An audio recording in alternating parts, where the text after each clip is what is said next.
s'élève de plus de 450 milliards d'oublias. Ils ont appelé le gouvernement à veiller à prendre les mesures nécessaires. Des centaines de personnes se sont retrouvées ce samedi matin devant la présidence de la République pour protester contre l'assassinat de Khadouj Abdelmajid. 16 personnes ont été tuées samedi. 16 personnes ont été tuées samedi dans un attentat à la voiture piégée dans un quartier pro-régime à Homs Centre, selon le gouverneur de la province syrienne de Homs et l'Observatoire syrien des droits de l'homme. Bonsoir. Des centaines de personnes se sont retrouvées ce samedi matin devant la présidence de la République pour protester contre l'assassinat de Khadouj Abdelmajid, tué dernièrement au marché de la capitale au moment où elle s'apprêtait à mettre le cadenas sur sa boutique vers le coup de 19h. Un reportage de Babacar Nam. Une grande manifestation de protestation a été organisée ce samedi devant la présidence de la République contre l'assassinat de Khadouj Abdelmajid, tuée dernièrement au marché de la capitale au moment où elle s'apprêtait à mettre les cadenas sur sa boutique vers le coup de 19h. Un meurtre qui continue de susciter une grande panique, faisant régner un sentiment d'insécurité totale chez tous les habitants de la capitale, dont certains ont manifesté pour dénoncer la démission de la police face à sa mission de protéger les biens et les personnes. Une situation dramatique qui a poussé l'un des fils de la victime vivant aux États-Unis d'Amérique de lever la voix pour demander aux autorités du pays de faire toute la lumière sur cet assassinat afin que les coupables soient punis sévèrement. Au secours, nous sommes en danger de mort, où que nous soyons, à tout moment du jour ou de la nuit. Nous exigeons la sécurité. Nous exhortons le président de la République à assurer notre sécurité, à appliquer la charia et les jugements prononcés qui sont demeurés lettres mortes. Et enfin, nous demandons une vision globale du plan sécuritaire. Seuls des experts doivent y être impliqués. Cette femme interpelle le chef de l'État à prendre les mesures nécessaires pour punir les assassins. Nous, femmes, sommes venues dans le cadre d'un sit-in pacifique devant la présidence de la République. Nous voulons exprimer au président de la République ce qui nous porte préjudice et nous inquiète au plus haut point, à savoir l'assassinat de notre sœur, notre confidente, notre amie, devant sa boutique en plein jour, de façon injuste, cruelle. Toujours en rapport avec ce crime abject, la police a annoncé jeudi soir sur le petit écran de la TVM avoir arrêté le présumé meurtrier de Khadouj, en l'occurrence Dahi Ould-Baroui, 20 ans environ, grâce à des informations collectées par la police auprès de certains individus. Incarcéré à plusieurs reprises pour consommation de stupéfiants avant d'être relâché de nouveau sur ordre de la justice, Ould-Baroui a avoué avoir tué Khadouj sous l'emprise des stupéfiants Valium acheté auprès d'un pharmacien du marché de la capitale. Pour complément d'information au sujet de la marche effectuée pour protester contre le meurtre cruel de Khadouj, nous avons invité sur ce plateau le fils de la défunte, M. Abdelmajid Ould El-Boukhari, qui a organisé la marche. Bonsoir, M. Abdelmajid. Bonsoir. Comment s'est déroulée la marche? Alhamdulillah, c'était une marche des gens cultivés. Elle s'est bien déroulée, alhamdulillah, et il n'y avait pas de blessés. Nous avions un message à transmettre au président, au chef de l'État, et je crois que c'est fait en partie parce que l'affaire, Inch'Allah. Du moment que le meurtrier a été capturé, quel était le but de la marche? Le but de la marche, comme vous l'avez dit, tout simplement, des droits des citoyens basiques. C'est la sécurité qu'on veut, que ça soit en fait revu dans sa totalité et que les pénalités soient appliquées. Voilà. Au cours de la marche, vous parliez d'un message. Quel en était le contenu? Est-ce que vous l'avez transmis aux autorités? Les contenus étaient tout simplement à peu près 3 lignes principalement. D'appliquer la charia dans ces cas de situation qui sont très dangereuses, il faut que ça cesse, il ne faut pas que ça continue, tout simplement. Et Deuxièmement, de revoir le système sécuritaire dans sa totalité, comme j'ai déjà dit. Et finalement, de créer en fait des équipes de sécurité qui seront en fait implantées auprès des commerces, tout simplement. Merci, Monsieur Boukhari. Merci beaucoup. Nous étions sur ce plateau avec Monsieur Abdelmajid, ou Boukhari, fils de la victime Khadouj Mint Abdelmajid. Les députés ont adopté le budget prévisionnel de l'exercice 2005 qui s'élève à 451 milliards 67 millions 622 000 ouguiyas. Au cours de la séance, ils ont appelé le gouvernement à veiller à prendre les mesures qui s'imposent en vue de l'exécution de la stratégie du développement économique et social. Un reportage de Mohamed Yahya Abdelwadoud. Après l'achèvement par les députés de l'étude du budget prévisionnel consacré à l'exercice 2016, les honorables députés de la Chambre basse du Parlement ont voté pour le budget qui s'élève à 451 milliards 67 millions 622 000 ouguiyas. Et au cours de cette session consacrée à l'adoption du budget initial de 2016, les députés ont appelé à prendre les mesures nécessaires à l'exécution de la stratégie de développement économique et social. Ce budget prévoit une augmentation des traitements et salaires. Dans son intervention à cette occasion devant les députés, le ministre des Finances, Mokhtar Ould-Ghai, a déclaré que le programme économique du gouvernement vise à préserver un réel taux de croissance du produit intérieur brut de 5,2%, ainsi que la résorption du taux d'inflation et sa réduction à 4,5%, tout comme la baisse du déficit du montant initial du budget sans considération des rentes pour qu'il soit équivalent à 2,5% du produit intérieur brut. Et enfin, la conservation de la réserve des fonds extérieurs à un niveau égal à 6,9 mois d'importation de marchandises et services.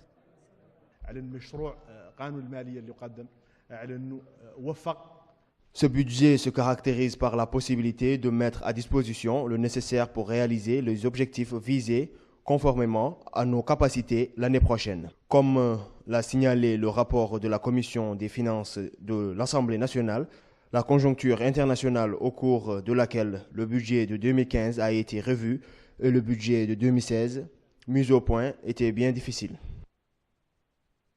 Les députés ont apprécié l'adoption du budget de l'année prochaine dans les délais requis et l'ont considéré comme une réalisation, un acquis sur le plan constitutionnel, appelant à son exécution de façon à assurer une croissance économique. Monsieur le ministre, je vous félicite pour votre intervention et pour la mise au point du budget de 2016 dans les délais fixés.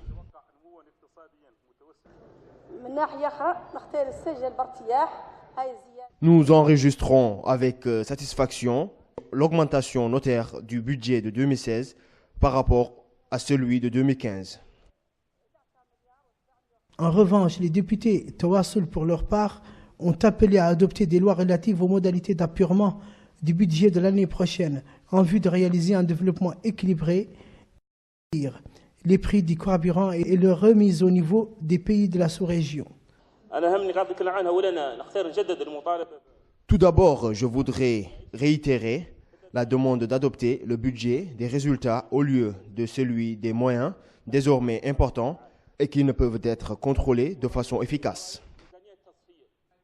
Dans l'attente de la mise en œuvre de ce budget, le citoyen lambda, en but à d'énormes difficultés, entend parler de plusieurs centaines de milliards d'ouguiyas, sans que cela n'ait de retombées sur son quotidien plus que difficile. Le Forum national pour la démocratie et l'unité FNDU a apporté un démenti aux informations selon lesquelles le secrétaire général de la présidence de la République aurait informé le président du Forum, M.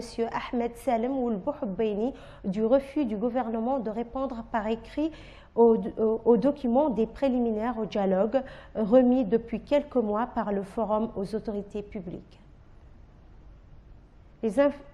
Les informations publiées par l'agence Al-Akhbar relatives au refus du gouvernement de répondre par écrit ne sont pas exactes, a indiqué le Forum dans un communiqué publié jeudi dernier, 10 décembre courant. Toutefois, des leaders du Forum avaient affirmé la veille à l'Akhbar que le ministre secrétaire général de la présidence mauritanienne a informé le président en exercice du Forum au cours de son dernier appel téléphonique de l'attachement du gouvernement à l'option de signature d'une note conjointe au lieu d'une réponse écrite attendue par le Forum. Après 2 années de procédure, le collectif des cadres mauritaniens expatriés vient d'obtenir son récépissé de reconnaissance en Mauritanie. C'est une nouvelle étape dans la vie du CCME qui jouit désormais de la personnalité morale lui permettant de mieux organiser ses activités.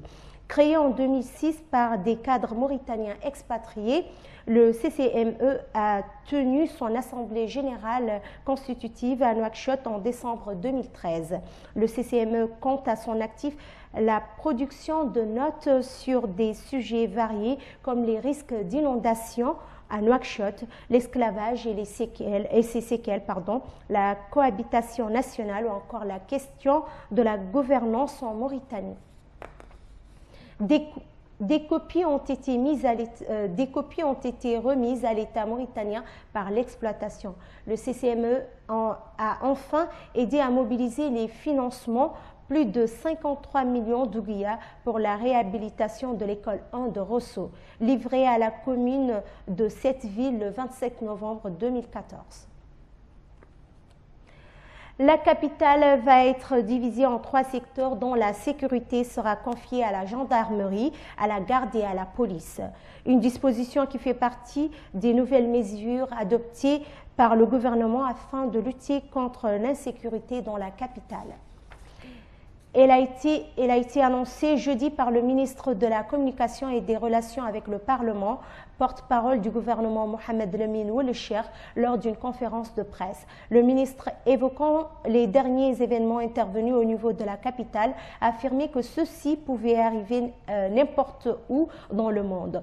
Aucun pays, a-t-il ajouté, n'est à l'abri du crime et les récents attentats intervenus dans les pays qui se croyaient à l'abri confirment ce fait. Ould Cheikh a enfin révélé que le gouvernement a pris de nouvelles mesures destinées à garantir la sécurité dans la capitale. La Mauritanie a adopté un décret créant 3 cours criminelles spécialisées en matière de lutte contre l'esclavage.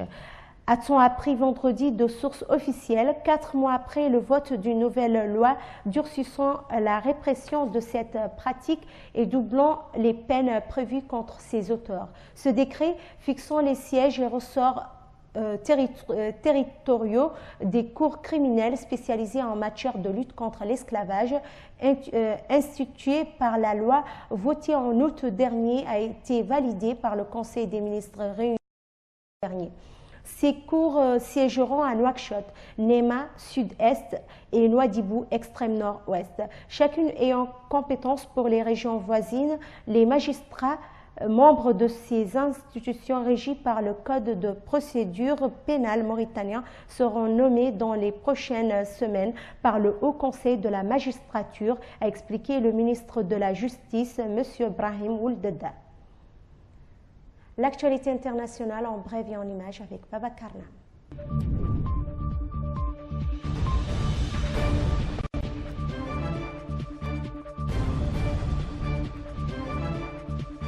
Seize personnes ont été tuées samedi dans un attentat à la voiture piégée dans un quartier pro-régime à Homs, selon le gouverneur de la province syrienne de Homs et l'Observatoire syrien des droits de l'homme. Le bilan de l'attenta dans le quartier de Zahra à Homs s'élève à 16 tués et 54 blessés, a affirmé à l'AFP le gouverneur Talal Barazi. Au moins 16 personnes ont été tuées dans l'explosion et des dizaines d'autres blessés, dont certaines sont dans un état grave, a affirmé l'Observatoire syrien des droits de l'homme. 6 gardes-frontières irakiens, dont un officier, ont été tués dans un attentat suicide revendiqué par le groupe État islamique à la frontière avec l'Arabie Saoudite, ont annoncé samedi des responsables. Un kamikaze identifié comme Abou Ali Ansari a fait exploser vendredi son camion piégé devant le quartier général du poste frontière de Afr Zawiya. dans la province irakienne d'Al-Anhar, blessant également 14 gardes. La Gambie, ex-colonie britannique de près de 2 millions d'habitants en Afrique de l'Ouest, est désormais un État islamique, a affirmé son président Yahya Jammeh dans une déclaration diffusée samedi par la présidence gambienne. Le destin de la Gambie est dans les mains d'Allah, le Tout-Puissant. À partir d'aujourd'hui, la Gambie est un État islamique, a déclaré le président Jammeh, qui s'exprimait jeudi à Brufut, à 25 km de la capitale Banjul. Nous serons un État islamique qui respecte les droits des citoyens, a-t-il affirmé en clôturant une tournée nationale. Les représentants des parlements rivaux libyens signeront le 16 décembre l'accord parrainé par l'ONU qui prévoit la formation d'un gouvernement d'union pour sortir la Libye du conflit, ont affirmé vendredi des membres des deux camps réunis à Tunis sous l'égide des Nations Unies. La signature de l'accord politique aura lieu le 16 décembre, a dit à la presse Salah El Mahzoum, un vice-président du Parlement de Tripoli. C'est un jour heureux et j'appelle mes collègues à se joindre à ce dialogue sous l'égide de la mission de l'ONU, a-t-il ajouté.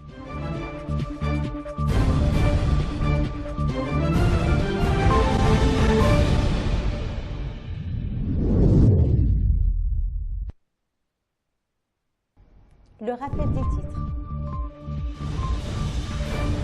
Les députés ont adopté le budget prévisionnel de l'exercice 2016 qui s'élève de plus de 450 milliards de billets. Ils ont appelé le gouvernement à veiller à prendre les mesures nécessaires. Des centaines de personnes se sont retrouvées ce samedi matin devant la présidence de la République pour protester contre l'assassinat de Khadouj Ment Abdelmajid. 16 personnes ont été tuées samedi dans un attentat à la voiture piégée dans un quartier pro-régime à Homs Centre, selon le gouverneur de la province syrienne de Homs et l'Observatoire syrien des droits de l'homme. Merci pour la partie technique et rédactionnelle. Un grand merci à Baba Karnam, Mohamed Oussal, Mouhaj Diallo, Mouna, Adamwa Ouberaounou, Mohamed Yahya Abdelwadoud. Bonne soirée.